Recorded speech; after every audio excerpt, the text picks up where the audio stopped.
कि उस तप साधना के बल से 3 पुरियों का निर्माण किया, जहां के वो राजा बनकर बैठे।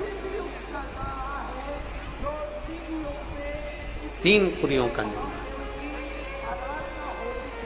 अब उन्होंने उपद्रव मचाना प्रारंभ कर, इतना उपद्रव मचाया, इतना उपद्रव मचाया कि सारे देवता एकत्रित होकर भगवान शिव जी के पास में गए। भगवान देवाधिदेव महादेव ने एक बड़े से नंदी का रूप रखा, एक बड़े से नंदी का रूप रखकर देवाधिदेव महादेव ने सारे देवताओं को पशु बना दिया और बड़े नंदी का रूप रखकर दौड़ते हुए तारकाक्ष, विदुम्माली और तमलाक्ष की तीनों को एकत्रित कर कर तीनों के प्राण हुए। शिव जी का नाम पशुपति नाथ पड़ा, भगवान शिव का नाम पशुपति नाथ। हमने पहले भी कथा में कहा है कि एक पाशुपत्य अस्त्र होता है, एक पाशुपत्य योग होता है और एक पाशुपत्य व्रत होता है। आपकी और हमारी इतनी सामर्थ्यता नहीं है कि हम इतना तप एकत्रित कर लें और उस तप के बल पर हम पशुपति अस्त्र, पाशुपत्य अस्त्र इकट्ठा लें। आपकी और हमारी इतनी सामर्थ्यता नहीं कि हम पाशुपत्य योग को एकत्रित करें, पर संपूर्ण विश्व के कल्याण हेतु शिव महापुराण पशुपति व्रत का वर्णन करते। जितना बल पाशुपत्य अस्त्र में होता है, जितना बल पाशुपत्य योग में होता है, शिव महापुराण की कथा कहती है उतना बल एक पशुपति नाथ के व्रत में होता है, उतना बल होता है।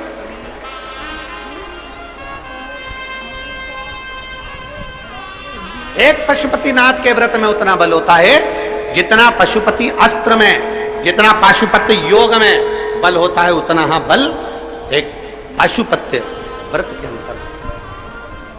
बस उसके नियम। कई माताएं क्या करती हैं कि प्रसाद बनाया और कढ़ैया में आधा छोड़कर चली जाती हैं, आधा प्रसाद लेकर चली जाती हैं। ऐसा नहीं। 6 दिए मंदिर में लेकर जाओ जब थाली के अंदर, तो पहले जमीन पर वो 6 दिए रखिए।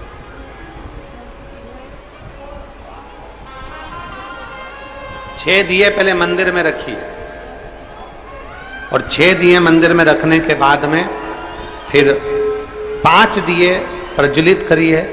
प्रसाद के 3 हिस्से करिए, तीनों हिस्से, कोई पात्र हो, कोई प्लेट हो, कोई दोना हो, कोई कागज हो, उस पर उसको रख दीजिए। बाबा से विनय करिए, जो सवेरे पूजन की थाली लेकर जाओ वही पूजा की थाली शाम को लेकर जाओ। बाबा से निवेदन करो, हे बाबा आज मैं दिल से, हृदय से आपके चरणों की दासी पाशुपत्य व्रत कर रही, पशुपति व्रत। हे बाबा इसको स्वीकार करिए, आप इसको स्वीकारो। हम में इतना तप नहीं है, हम में इतना बल नहीं है, हम साधना नहीं जानते, हम योग नहीं जानते, हम बहुत उपास करना नहीं जानते, पर इतना जरूर जानते हैं कि तेरे चरणों के दास हैं और तेरे चरणों के बल पर जीते। कृपा तू ना करेगा तो कौन करेगा। मेरे महाकाल, हे मेरे महाकाल, कृपा तू ना करेगा तो कौन करेगा। हे महाकाल, झोली तू ना भरेगा तो कौन भरेगा। हम तेरे आश्रित, तेरे आश्रित, हम उसके आश्रित। एक पशुपति व्रत में वो बल है, पशुपति अस्त्र का बल है, पाशुपत्य योग का बल है। बस नियम से धारण करने वाला होना चाहिए। और जब 5 व्रत पूरे हों और 5वां व्रत जिस दिन पूरा हो उस दिन बाबा देवाधिदेव महादेव से अपने मन की बात, 108 चावल के दाने भी अगर समर्पित कर रहे हो, 108 फूल की पत्ती भी समर्पित कर रहे हो, तो दिल से श्री शिवाय नमस्तुभ्यम कहते कहते बाबा से अपने मन की बात कहते हुए समर्पित करें, दिल से करें, तो स्वीकार करो, स्वीकार।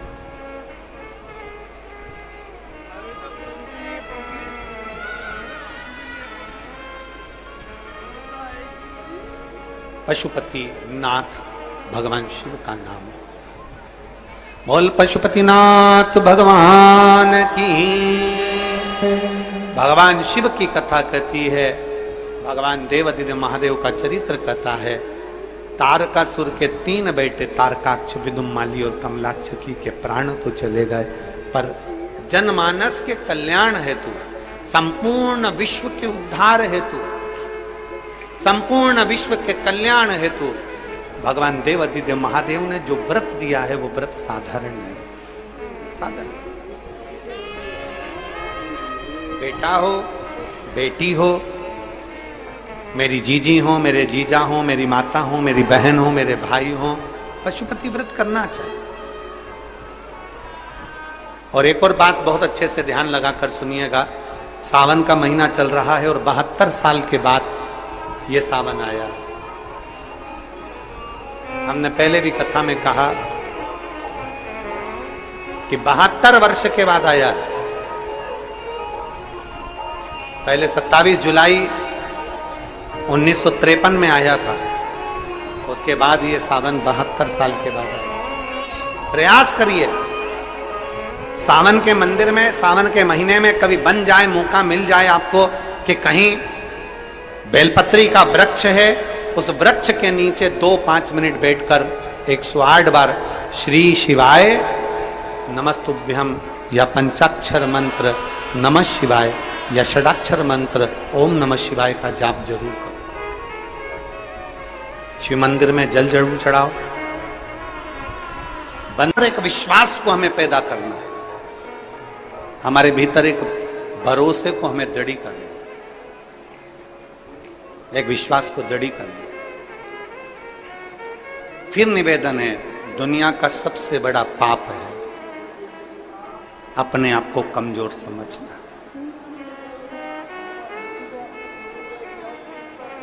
पार्वती मैया जब बाल्यावस्था की थी तब साधना में माता पार्वती जी डूबी रही। सप्तऋषियों ने जाकर समझाया माता पार्वती जी को कि शिव तुम्हें नहीं मिल सकता, भगवान शंकर तुम्हें नहीं मिल सकते।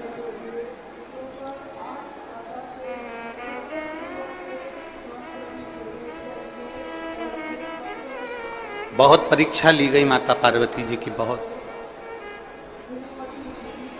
और पार्वती जी की बारंबार परीक्षा ली गई, बार बार परीक्षा ली गई, बार बार परीक्षा ली गई, पर माता पार्वती जी हिम्मत नहीं आ। पार्वती जी खुद को कमजोर नहीं समझी।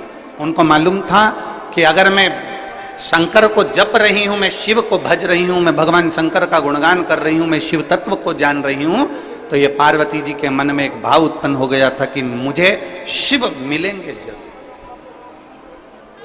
मुझे ओगरदानी मिलेगा, मुझे मेरा महादेव मिलेगा।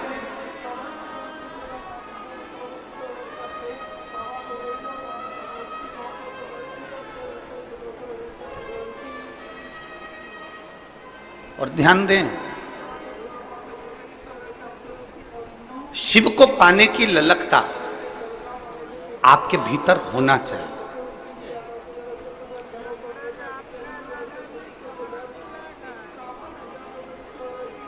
हम फिर निवेदन करेंगे कि अपने भीतर एक ऐसा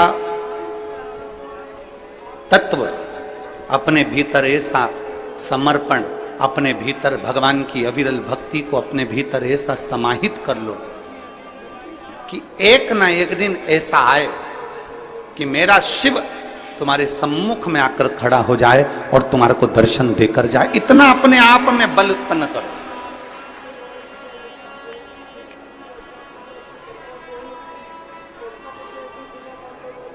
और हो सकता है, हम आपसे पूछें, अभी चीटा देखा है? चीटा बोलते हैं कि मकोड़ा बोलते हैं? यहां पे क्या बोलते हैं, चीटा की मकोड़ा? अरे जम के तो बोलो। चीटा ना, चीटा जब जन्म लेता है तो उसमें पंख रहते हैं क्या? जम के बोलो जरा। नहीं रहते। चीटा जब जन्म लेता है तो उसमें पंख नहीं रहते, पर चीटा अपने कर्म में लगा रहता है, अपने कार्य में लगा रहता है और कर्म करता रहता है, कार्य करता रहता है, करता रहता है, करता रहता है, करता रहता है, करता रहता है। धीरे धीरे धीरे धीरे चीटे में पंख आ जाते हैं। देखे आप लोगों ने चीटे में पंख? चीटा जन्म लेता है जब उसमें पंख नहीं होते हैं, चीटे में पंख नहीं रहते हैं, पर चीटा अपना कर्म करता रहता है, कर्म करता रहता है, तो चीटे में पंख आ जाते हैं, चीटे में पंख उत्पन्न हो जाते हैं और वो चीटा भी उड़ने लगता है। जरा विचार करना, चीटा अपना कर्म करता रहता है तो एक दिन परमात्मा उसको भी पंख लगा देता है, और यदि आप अपने कर्म के प्रति जागरूक हो जाएंगे तो वो परमात्मा आपको भी पंख लगाकर आगे बढ़ा है, आपको अपनी मंजिल तक पहुंचा देगा।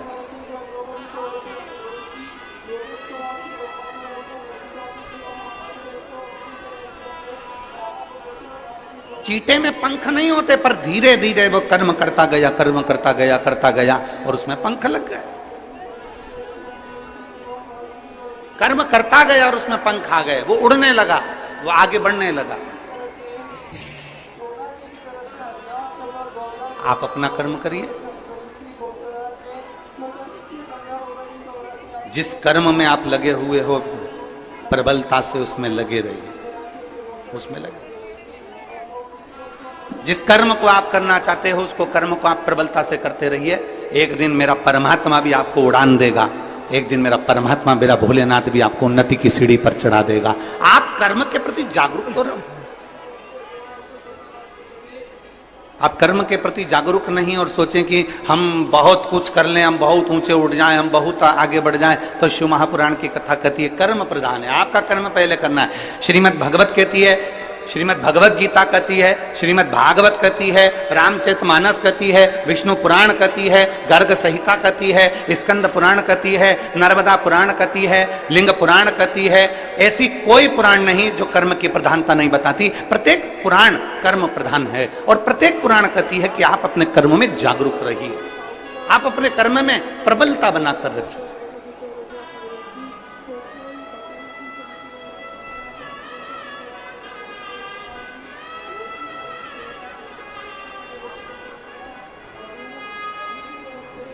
हमारे बीच में माननीय पवन साय जी, भाजपा प्रदेश संगठन मंत्री छत्तीसगढ़ शासन से, एवं माननीय नंदन जैन जी, भाजपा प्रदेश कोषाध्यक्ष छत्तीसगढ़ शासन से आए हैं।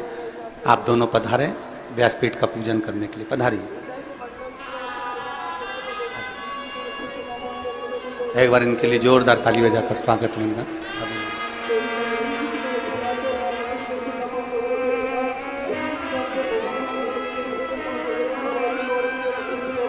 एक चीटे में भी पंख आ सकते हैं,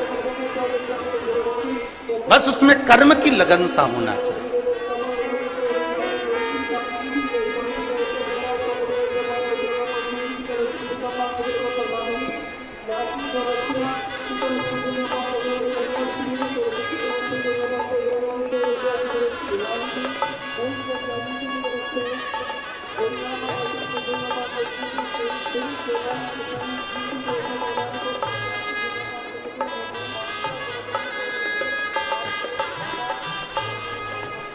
एक अपनी कर्म की लगनता प्रबल होना चाहिए।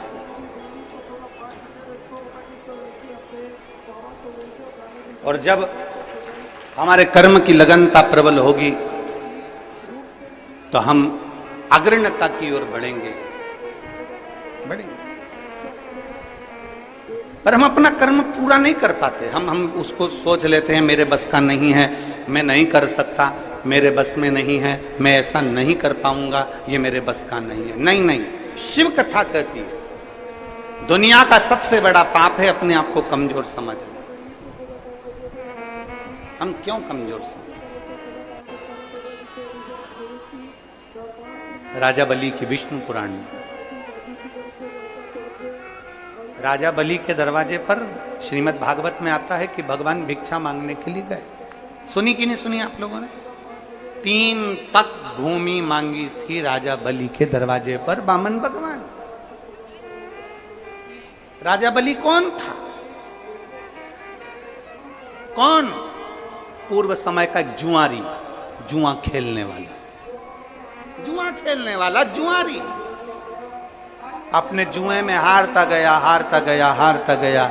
दोस्त बैठे थे जुआ खेलने के लिए, उन्होंने कहा क्या लगाएगा, तेरे पास लगाने के लिए कुछ नहीं है। जुआरी कथा में अब भी आया। जुआरी गया, एक महाराज जी छाता, कमंडल, पादुका, आसन सब लेकर बैठे थे। वो स्नान करने गए, जुआरी इनका सारा सामान चोरी करके भाग गए। जुआरी सामान लेकर गया, जुए में उसने छाता, कमंडल, पादुका, आसन सब लगा दिया। चोरों ने विचार करा, जुआरियों ने विचार करा कि हमेशा हारता है, आज भी हारेगा। सब ने अपनी अपनी दौलत पूरी लगा दी और मालूम पड़ा आज वो जुआरी जो हारता था वो जीत गया, जीत गया, करोड़पति बन गया। अंबर धन दौलत बहुत हो गई। और जब धन बढ़ता है तो 3 मित्र बढ़ते हैं, धन बढ़ता है तो 3 दोस्त बढ़ते हैं। पहला ताली, धन बढ़ने से ही प्रशंसा करने वाले बढ़ जाते, बहुत बढ़िया भैया, लगे रहो भैया, क्या बात भैया, प्रशंसा करने वाले बढ़ जाते हैं। दूसरे नंबर पर थाली, धन बढ़ते से ही खाने वाले बढ़ जाते हैं, होटल में ले जाने वाले बढ़ जाते हैं। चलो आज पार्टी मनाएंगे, चलो उस होटल में चलते हैं, बड़ा एंजॉय करेंगे, पार्टी मनाएंगे। धन बढ़ते से ही थाली मित्र बढ़ गए, ताली मित्र बढ़ गए, और धन बढ़ते से ही प्याली मित्र बढ़ गए। मैं खाने में पीने वाले भी बढ़ जाते हैं जैसे ही धन बढ़ता है। 3 मित्र बढ़ गए। वो जुआरी के 3 मित्र बढ़ गए, सारा बर्बाद करने वाले बढ़ गए। एक वेश्या का संग आ गया। वेश्या ने कहा सुनो, मेरे बालों में लगाने के लिए गजरा लेकर आना कल आओ, और खाने का पान लेकर आना। जुआरी नशे में धुत होकर गजरा और पान लेकर चला, ठोकर खाकर जमीन पर गिर गया तो गजरा और पान भी जमीन पर गिर गया। उसको होश आया, मुझे वेश्या के यहाँ जाना था। गजरा तो मिट्टी में हो गया, पान मिट्टी में हो गया। सामने शिवालय था, एक ओटले पर शंकर जी बैठे हुए थे, शिवलिंग रखा हुआ था। इसको गुस्सा आ गया, ये शंकर भगवान ने नजर लगा दी मेरे पान पर और गजरे पर, इसकी नियत लग गई। इसने गजरा और पान उठाया, मिट्टी का धूल में सना हुआ शंकर के मंदिर में ले जाकर फेंक दिया।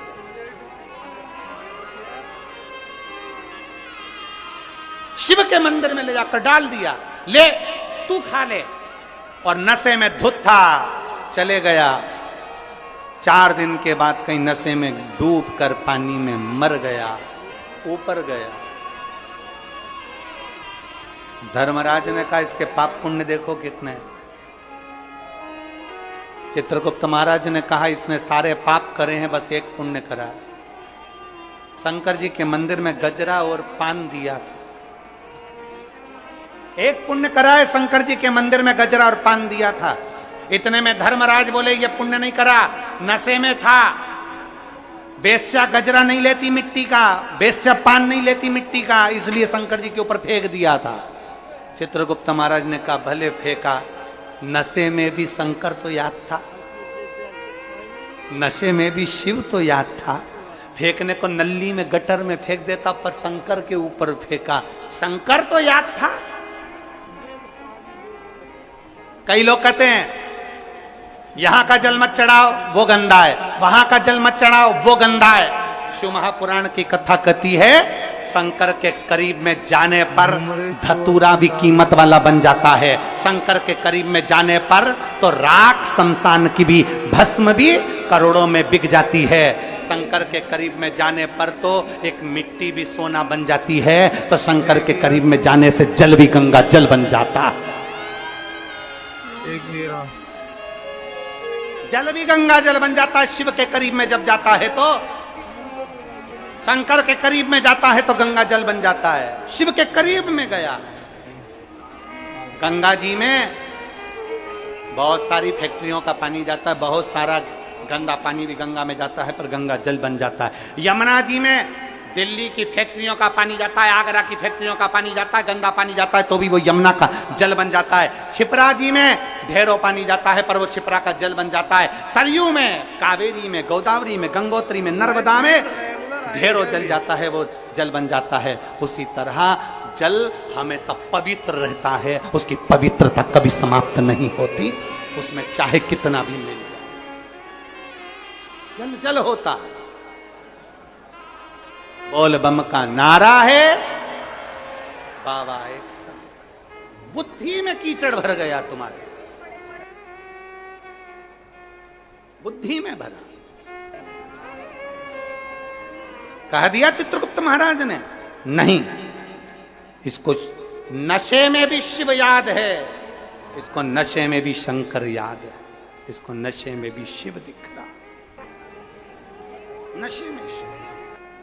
एक बहन ने पत्र लिखा है, उस पत्र में बहन ने लिखा, हमारे पास में गंगा जल नहीं है, हमारे पास में पवित्र नदी नहीं है, हमारे पास में कोई बड़ा कुंड बावड़ी नहीं है, हम जल कहां का चढ़ाएं अपने देवालय शिवालय में। मेरी उस बेटी से निवेदन है, तुम्हें कहीं जाने की जरूरत नहीं है, तुम्हारे गांव में, तुम्हारे नगर में, तुम्हारे शहर में जो नदी हो, जो बावड़ी हो, जो तालाब हो, जो कुंड हो, उसी का जल ले जाकर चढ़ा देना, मेरा महादेव गंगा जल के बराबर स्वीकार करेगा। मेरा शंभू उसको गंगा जल के बराबर स्वीकार करेगा। तुम्हारे पास में जो हो, तुम्हारे नजदीक में जो हो, तुम्हारे करीब में जो हो, उसका जल लेकर जाओ। तुम्हारे पास में जो है, तुम्हारे करीब में जो है, उसका जल। देवराज, शिव के मंदिर कोई पुण्याई थी, एक गजरा और बीड़ा गया, उस पुण्याई के बल पर देवाधिदेव महादेव की कथा कहती है कि धर्मराज ने कह दिया, चित्रगुप्त महाराज, जितने कदम चलकर ये शंकर जी के मंदिर तक पहुंचा है, उतने समय के लिए इसको इंद्र का राज्य दे दो। और इंद्र का राज्य उस जुआरी को मिल गया था जिसने सब दान कर दिया था। तब भगवान विष्णु ने कह दिया था, रे जुआरी, तूने इतना दान करा, मेरा मन करता है तू पृथ्वी पर राजा बलि बनेगा और मैं तेरे दरवाजे पर भिक्षा मांगने के लिए आऊंगा। भिक्षा मांगने के लिए नारायण भिक्षा मांगने के लिए पहुंचे हैं उसके दरवाजे पर। जिसने केवल गजर और बीड़ा मिट्टी में सना हुआ, बेकार बेकार मिट्टी में सना हुआ, वो दे दिया। कई लोग कहते, गुरुजी हम शंकर जी पे से चढ़ी हुई बेलपत्र चढ़ाते हैं, वापिस शंकर जी को वो गंदी हो जाती होगी, वो उसमें मिट्टी लग जाती होगी, वो चढ़ी चढ़ाई है, भगवान स्वीकार नहीं करेंगे। शिव महापुराण की कथा कहती है, मंदिर शंकर जी का है, शंकर पर चढ़ा हुआ फूल भी शंकर को उठाकर चढ़ा दिया, शंकर को चढ़ी हुई बेलपत्र भी शंकर को चढ़ा दी, शिव जी के चढ़े हुए पुष्प से ही श्रृंगार कर दिया, तो भी शंकर स्वीकार करते हैं। वो ये समझते हैं कि तू लेकर आया, तो भी शिव स्वीकार कर। अपनी बुद्धि में ही बिठा लीजिए कि हमारा नगर, हमारा गांव, हमारा शहर, हमारी बावड़ी, हमारे गांव में जो नदी, हमारे शहर में जो नदी है, हमारे गांव में जो कुंड है, हमारे नगर में जो बावड़ी तालाब है, वो भगवान शंकर के लिए श्रेष्ठ है, शिव के लिए श्रेष्ठ।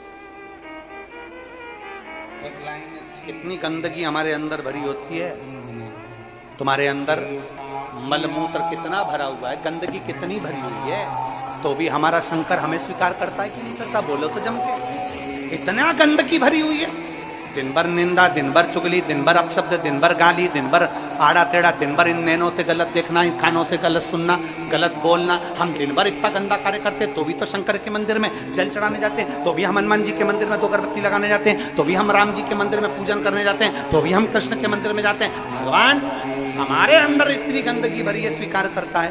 तो जरा विचार करिए, वो शिव है, शांताकारं भुजंग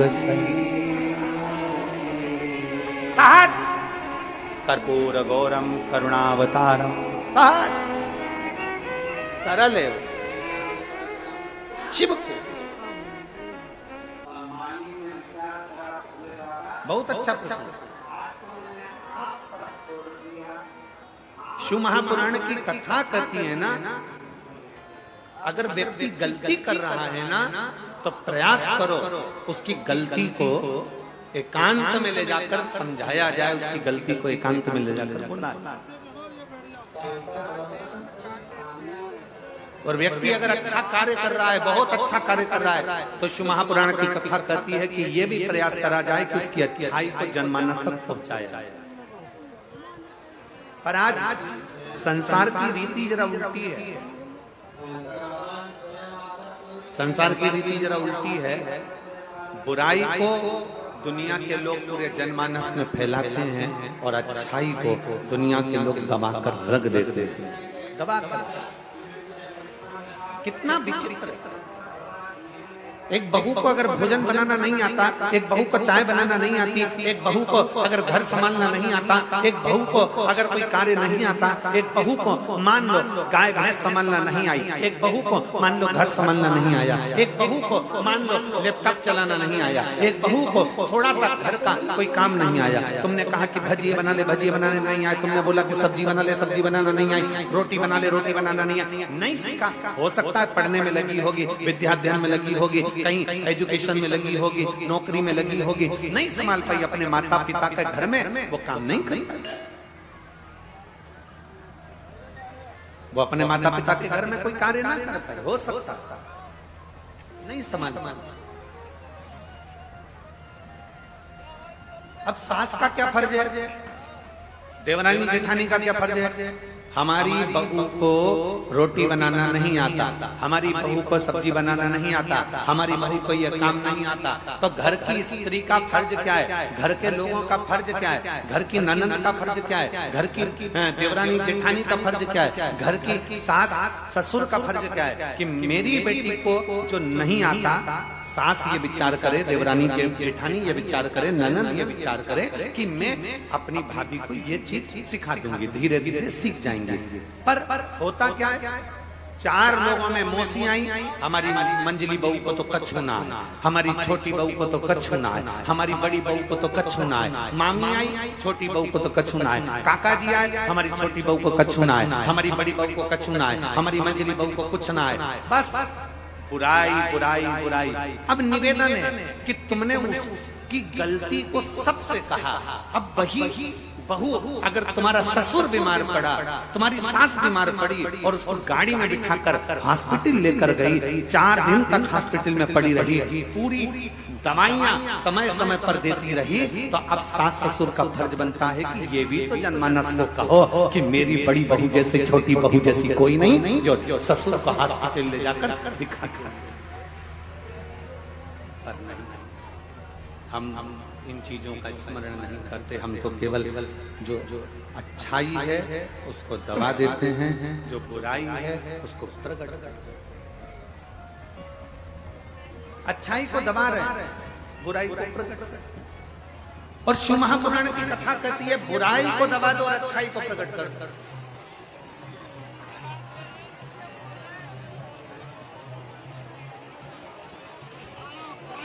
हर एक दिन हमारी सासू जी से हंस के बोली जेठानी, राम नाम को सुमिरन कर ले, 2 दिन की है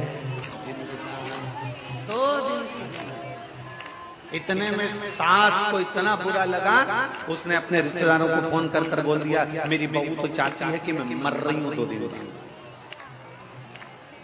मेरे प्राण छूट रहे हैं 2 दिन बाद, 2 दिन बाद मैं मर जाऊंगी, मेरी बहू को ये लगी। और उसको समझना चाहिए कि बहू ने समझाया है, बहू ने कहा है कि जीवन छोटा सा है और इस छोटे से जीवन में भगवान की भक्ति कैसे करें, छोटे से जीवन में भगवान की भक्ति कैसे करें। तीनों कैमरे वाले वहां से हट जाओ, लोगों को देखने में तकलीफ हो रही है, हटो।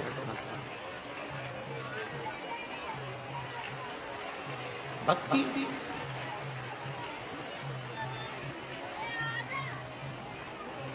शिव को प्राप्त करना,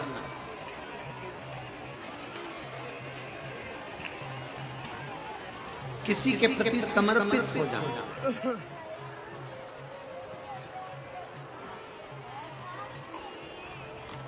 मेरे भोले बाबा को, मेरे शंकर भगवान को तुमसे करोड़ों का धन नहीं चाहिए,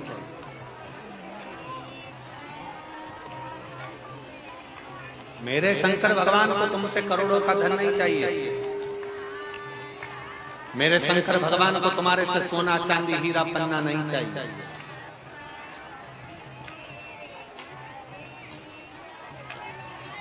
मेरे शंकर भगवान को तुमसे करोड़ों का धन नहीं, हीरा पन्ना सोना चांदी अंबर पीतांबर आभूषण रतन माणिक मोती मेरे शंकर को नहीं चाहिए।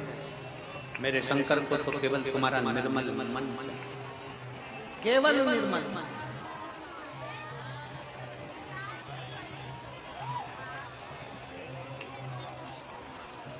केवल निर्मल भक्ति, केवल निर्मल विश्वास, केवल निर्मल दृढ़ता, केवल निर्मल भरोसा। आप शिव के मंदिर में जल लेकर जा रहे हो, एक लोटा जल भर कर जा रहे हो, भगवान शंकर को क्या दे रहे हो? तुम्हारे घर का जल, अर्थात तुम्हारे घर का जल नहीं है, तुम्हारे घर का चढ़ा हुआ जल तुम्हारा बदल देगा कल। इसलिए तुम विश्वास के साथ शिव के द्वार जा। शंकर भगवान को तुम्हारे प्रदोष पत्र में वर्णन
मेरा नाम लव कुमार कन्नौजिया है।